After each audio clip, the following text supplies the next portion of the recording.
ఏంది మమ్మీ ఇంట్లో chicken mutton అన్నాక సండే రోజు పప్పు వేసుకొని తింటున్నావు? నాకు కూడా తినాలని ఉందిరా, కాకపోతే డాక్టర్ కొన్ని రోజులు వద్దన్నాడు కాబట్టి తింటలేను.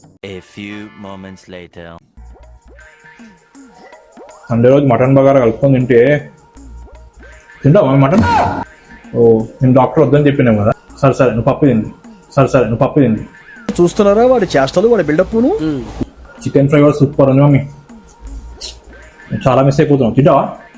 అయ్యో సర్లే ఏమొద్దు. ఏంది మమ్మీ సపరేట్ గిన్నె తెచ్చుకున్నావు? వెజ్లో స్పెషల్ చేసుకున్నావు ఏంది? ఏంది మమ్మీ నా ప్లేట్ పెరిగేసినావు? నేను పెరుగు తినా తెలుసు కదా నీకు. నేను చికెన్ తింటానా? తినవు. మటన్ తింటానా? తినవు. అయినా మళ్ళీ ఎట్లా అడిగినవరు నన్ను? నా ప్లేట్లో పెరిగేసినావు, ఇప్పుడు అంతా వేస్ట్ అయిపోతుంది మమ్మీ చికెన్ మటన్ మొత్తం. ఆ తెలివి నువ్వు ఎటకారంగా నన్ను అడిగే ముందు ఉండాలిరా. పాపం ఫీల్ అన్నట్టున్నారు.